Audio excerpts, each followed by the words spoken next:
अस्सलामुअलैकुम दोस्तों, उम्मीद है आप सब खैरियत से होंगे। तो आज इस वीडियो के अंदर हम डिस्कस करेंगे कि किस तरह चाइना और रशिया अमेरिका के against kind of a war situation में इन्वॉल्व हैं और किस तरह वो अमेरिका को वीक करना चाहते हैं, यूएस डॉलर को वीक करना चाहते हैं और अल्टीमेटली अमेरिका से सुपर पावर का स्टेटस छीनना चाहते हैं। देखिए, अमेरिका ने काफ़ी सालों से वर्ल्ड ट्रेड के ऊपर कंट्रोल करा हुआ है। अमेरिकन डॉलर ने हर करेंसी को डोमिनेट करा है। अब किसी भी कंट्री की करेंसी की स्ट्रेंथ उसकी इकोनॉमी की स्ट्रेंथ के ऊपर बेस करती है और अमेरिकन इकोनॉमी सबसे स्ट्रांग है और बहुत ज़्यादा स्ट्रांग है। इसीलिए पिछले 80 सालों से डॉलर वर्ल्ड की मोस्ट पावरफुल करेंसी रहा है और तभी आज अमेरिका सुपर पावर है। लेकिन अभी अमेरिका के दो ओपोनेंट्स हैं, नेमली चाइना और रशिया, और इन दोनों कंट्रीज ने डॉलर करेंसी के अगेंस्ट एक बहुत इंपॉर्टेंट डिसीजन लिया है। वो ये कि अब ये दोनों कंट्रीज अपनी नेशनल करेंसीज के अंदर ट्रेड करेंगे, चाइना येन में और रशिया रूबल में। अब ऐसा करने से दो चीज़ें होंगी। पहली ये कि जो डॉलर का होल्ड है स्मॉल इकोनॉमीज के ऊपर और वर्ल्ड ट्रेड के ऊपर वो ज़रा कम होगा, डॉलर की डिमांड में कमी आएगी और डिमांड में कमी का मतलब यानी डॉलर की वैल्यू कम होगी, जिसकी वजह से चाइना और रशिया के पास एक अपॉर्चुनिटी होगी, उनके पास एक मौका होगा कि वो डॉलर के अगेंस्ट स्टैंड कर सकें और फाइनली अमेरिका के पास जो सुपर पावर का स्टेटस है उसको चैलेंज कर सकें अपने येन और रूबल के थ्रू।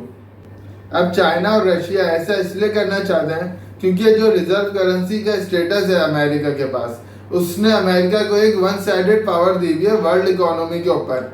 अभी अमेरिका चाहे तो रातों रात किसी भी इकोनॉमी को तबाह कर सकता है और रिजर्व करेंसी स्टेटस की वजह से ही अमेरिका ने चाइना और रशिया जैसी पावर्स को भी डोमिनेट किया है। लेकिन अब चाइना और रशिया एक मास्टर प्लान के साथ आए हैं डॉलर की डोमिनेंस को ख़त्म करने के लिए, और मेनली इन दोनों कंट्रीज का मास्टर प्लान यही है कि इनके पास जो यूनिक और चीप रिसोर्सेज हैं वो वर्ल्ड के साथ अपनी पर्सनल करेंसीज में ट्रेड करेंगे और ये प्लान पिछले 10 सालों से काफ़ी सक्सेसफुल भी होता जा रहा है। अब अगर हम डेटा कंपेयर करें 1999 का, तो तब डॉलर का 71% मार्केट शेयर था as a global reserve currency, जो कि अब सिर्फ 59% रह चुका है। और अगर चाइना और रशिया की यही स्ट्रेटेजी नेक्स्ट 10 ईयर्स तक कंटिन्यू रही और सक्सेसफुली चलती रही, तो मे भी ये हो सकता है कि Chinese yen as a new reserve currency सामने आए और शायद डॉलर को रिप्लेस कर दे। अब अमेरिकन डॉलर की स्ट्रेंथ के पीछे 3 रीजंस हैं। नंबर 1 ये है कि डॉलर एक ग्लोबल करेंसी है। नंबर 2 ये है कि अगर आपको इंटरनेशनल मार्केट में ऑयल परचेज करना है तो वो सिर्फ डॉलर के थ्रू ही हो सकता है। और नंबर 3 स्विफ्ट बैंकिंग सिस्टम। अब अगर मैं आपको इन 3 पॉइंट्स की एक क्विक एक्सप्लेनेशन दूं तो वो ये है कि नंबर 1, डॉलर एक ग्लोबल करेंसी ऐसे बना कि 1944 तक गोल्ड स्टैंडर्ड चलता था करेंसीज के लिए। हर करेंसी गोल्ड के साथ लिंक्ड हुई भी होती थी, लेकिन 1944 में वर्ल्ड वॉर्स चल रही थी और हर कंट्री की जो इकोनॉमी थी वो तबाह हो गई थी। लेकिन सिर्फ एक कंट्री था यूएस, जिसने इन वॉर्स में फ़ायदा उठाया था, और वो फ़ायदा ऐसे उठाया था कि उसने वेपन्स को एक्सपोर्ट किया था और वर्ल्ड का 80% गोल्ड यूएस में पहुंच चुका था। तो ऑलमोस्ट हर कंट्री के लिए पॉसिबल नहीं हो पा रहा था गोल्ड स्टैंडर्ड को चलाना। तो कंट्रीज ने मिलकर डॉलर को गोल्ड से रिप्लेस कर दिया था, क्योंकि 80% वर्ल्ड का गोल्ड अमेरिका के ही पास था और डॉलर पेपर करेंसी आराम से फ्रीली पूरे वर्ल्ड में मूव करी जा सकती थी, गोल्ड नहीं किया जा सकता था। लेकिन 1970s में अमेरिकन प्रेसिडेंट रिचर्ड निक्सन ने गोल्ड को डॉलर से डीलिंक कर दिया। इसको निक्सन शॉक भी बोला जाता है, क्योंकि ये एक अनएक्सपेक्टेड सा शॉक था पूरी वर्ल्ड के लिए। अब तब तक होता ये था कि हर कंट्री डॉलर को गोल्ड मान के अपने डॉलर रिजर्व बढ़ा रहा था। तो एट दैट टाइम डॉलर पूरे वर्ल्ड में सर्कुलेट हो चुका था और हर कंट्री के पास डॉलर रिजर्व थे। पूरे वर्ल्ड डॉलर को as a base currency use कर रहा था फॉर ट्रेडिंग पर्पसेस, और फिर कंट्रीज ने इसी को आगे कंटिन्यू करा और इस तरह डॉलर एक ग्लोबल करेंसी बना था।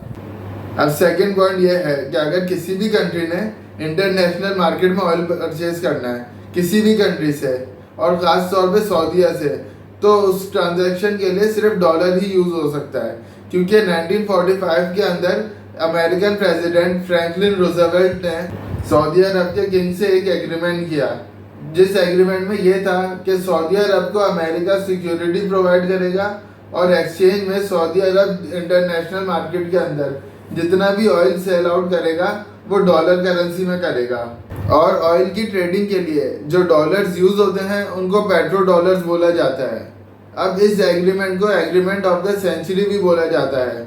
अब आप खुद देखें, दो कंट्रीज हैं, एक तो सऊदीया जो ऑयल सेल आउट कर रहा है और दूसरा XYZ कोई भी कंट्री हो जो ऑयल परचेज कर रहा है, लेकिन इस ट्रांजैक्शन के बीच में इन दोनों ही कंट्रीज की करेंसीज यूज नहीं हो रही बल्कि पेट्रो डॉलर यूज हो रहा है, और जिसकी वजह से डॉलर की बहुत ज़्यादा डिमांड बढ़ जाती है, क्योंकि इंटरनेशनल मार्केट में जो कमोडिटी सबसे ज़्यादा ट्रेडिंग जिसकी होती है वो क्रूड ऑयल की ही है।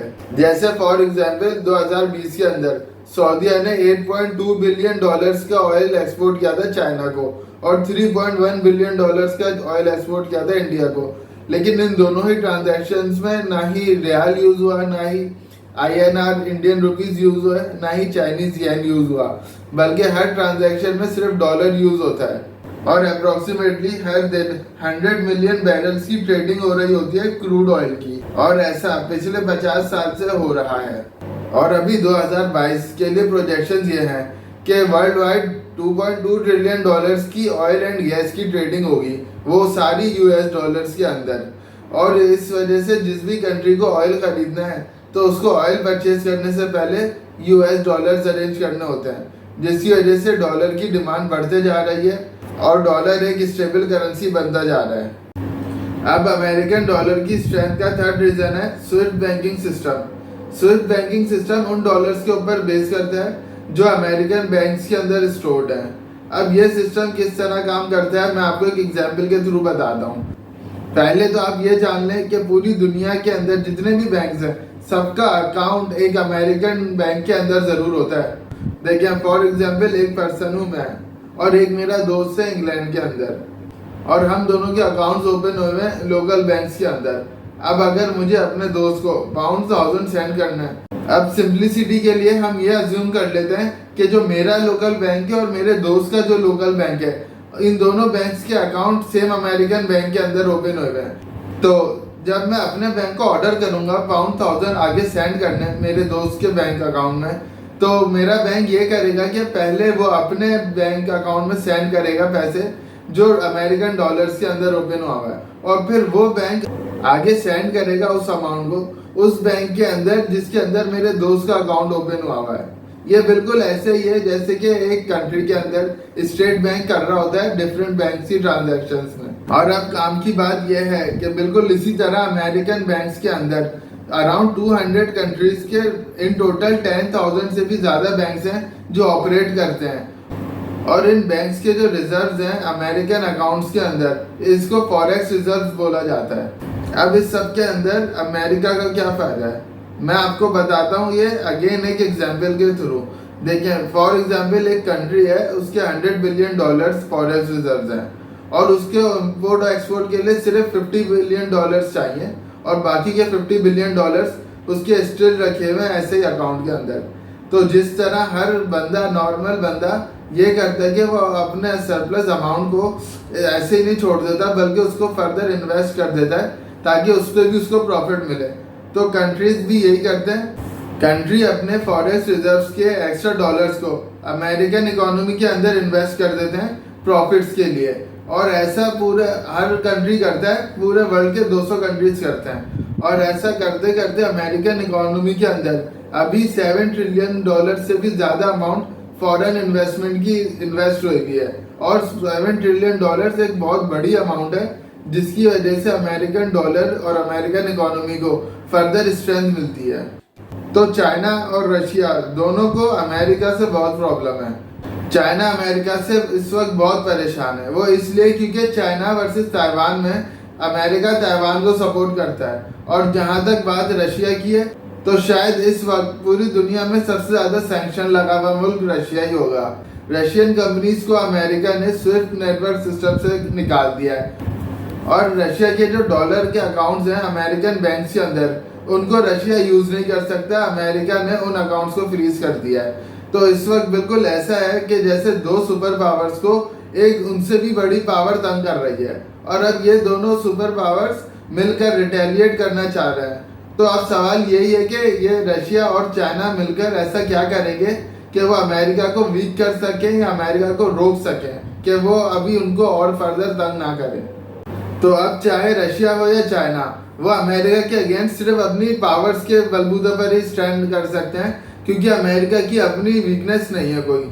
और रशिया की सबसे बड़ी स्ट्रेंथ ये है कि वो इस टाइम पूरी दुनिया का सबसे बड़ा ऑयल एंड गैस का प्रोड्यूसर है।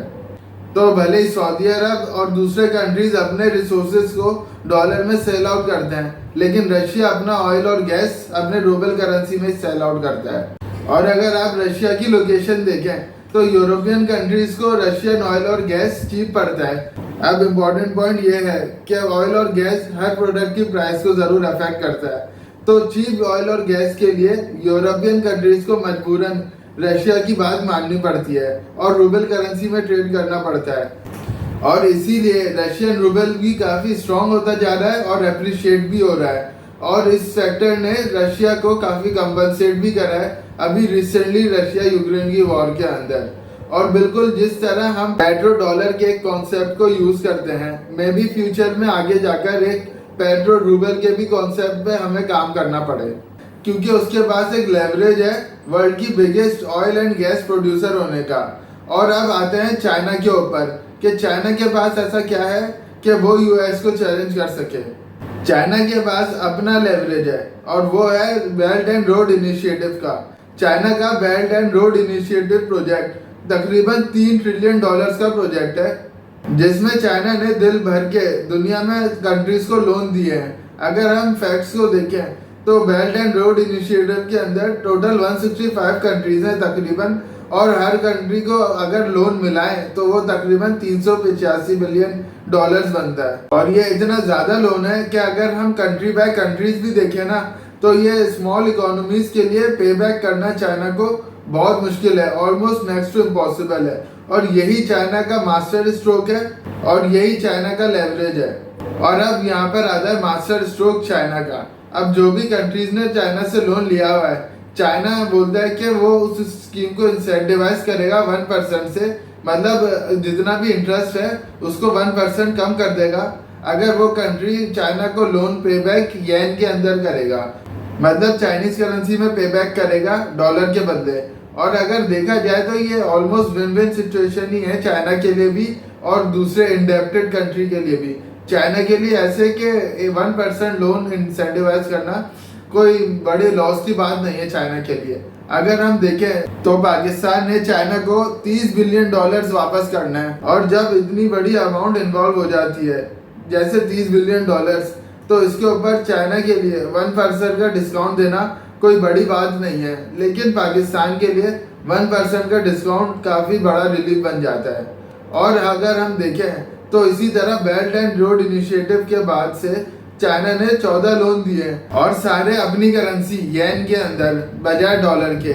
और अगर मैं आपको एक इंटरेस्टिंग बात और बताऊं तो ये कि 2018 के अंदर central bank of Pakistan agree कर चुका है कि अब वो चाइना के अंदर बायलैटरल ट्रेड जो करेगा वो येन करेंसी में ही करेगा, डॉलर में नहीं करेगा। और इसी के साथ साथ और भी काफ़ी कंट्रीज हैं जो एग्री कर चुके हैं चाइना के साथ येन के अंदर ट्रेड करने के लिए।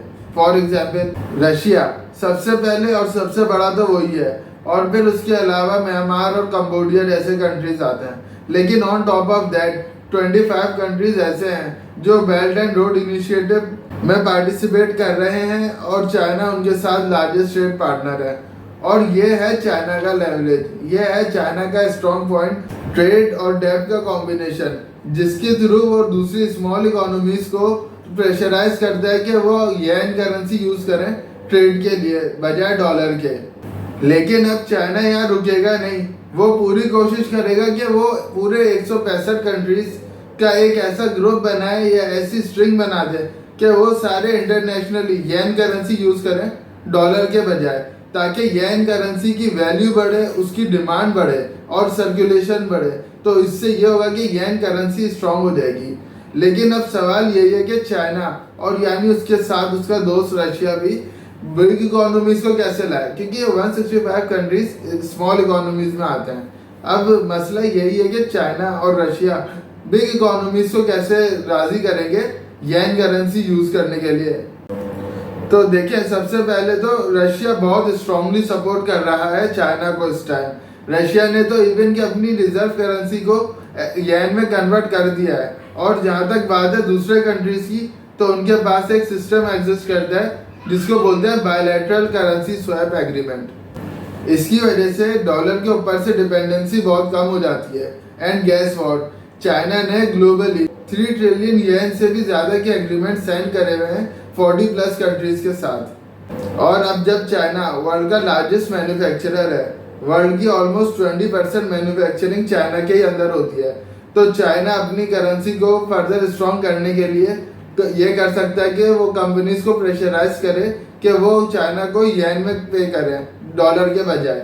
और अगर मैं आपको एक इम्पॉर्टेंट बात बताऊं, तो सऊदी अरेबिया कंसीडर कर रहा है कि वो ऑयल सेल आउट करे येन में डॉलर के बजाय। और अगर सऊदी अरब ने ऐसा करना शुरू कर दिया तो बहुत सारे कंट्रीज येन परचेज करना स्टार्ट कर देंगे और फिर एक पूरा प्रोसेस स्टार्ट हो जाएगा, जिसकी वजह से अल्टीमेटली एंड में येन की वैल्यू बहुत ज़्यादा बढ़ जाएगी और येन बहुत स्ट्रांग हो जाएगा।